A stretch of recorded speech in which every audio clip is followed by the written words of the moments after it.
उसमें शर्म करना चाहिए।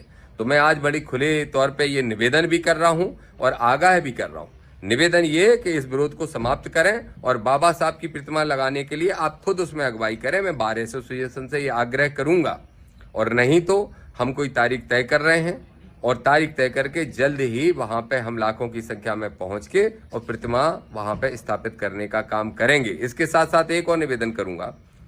बहुत सारे साथी मुझसे पूछ रहे थे कि भाई साहब 4-5 दिन से आप बोले नहीं इस विषय पे, जबकि इस तरह के विषय पे आप तो तुरंत मुद्दे को उठाते हो और लड़ने का काम करते हो। मैं पोल खोलना चाहता था उस कांग्रेस की जिसमें राहुल गांधी जी और खड़गे साहब पल पल पे बाबा साहब का नाम लेते हैं। क्या कर रही है उनकी कांग्रेस? क्या कर रहे हैं दिग्विजय सिंह? क्या कर रहे हैं कमलनाथ जी? क्या कर रहे हैं इंदौर वाले, वो अपने मालवा के जो प्रदेश अध्यक्ष बन गए, क्या नाम है, जो हार गए 30-35 हजार से? क्या कर रहे हैं ये लोग? बाबा साहब की दुहाई बहुत देते हैं, लेकिन इतना बड़ा मुद्दा था तो एक बार भी जाके लड़ने का काम नहीं कर पाए, एक बार भी महामहिम राज्यपाल से नहीं मिल पाए, मुख्यमंत्री से बात नहीं कर पाए, भोपाल में प्रदर्शन नहीं कर पाए, कोर्ट के अंदर भी मूर्ति नहीं लग रही है, तब भी कांग्रेस को सांप सूंघ गया है। अरे चलो मानता हूं भारतीय जनता पार्टी तो नौटंकी करती है, लेकिन कांग्रेस को तो इस मुद्दे को उठाना चाहिए था और लड़ाई लड़ने का काम करना चाहिए था।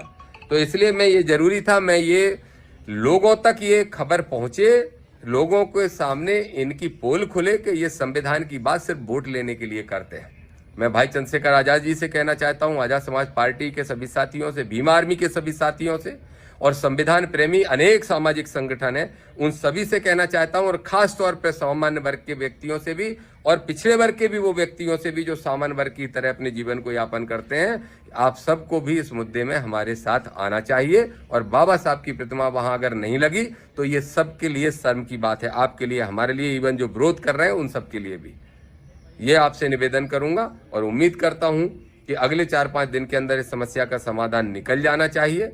नहीं तो फिर ताकत हमारी है, संख्या हमारी है, संविधान को हम जानते हैं, लड़ना हम जानते हैं और जीतना भी हम जानते हैं। इस बात का ध्यान रखना। बाबा साहब की मूर्ति तो लगेगी, अगर सब लोग समझ जाएं बात को तो बेहतर होगा, नहीं तो हम लगा के ही रहेंगे। आप सबको बहुत बहुत धन्यवाद।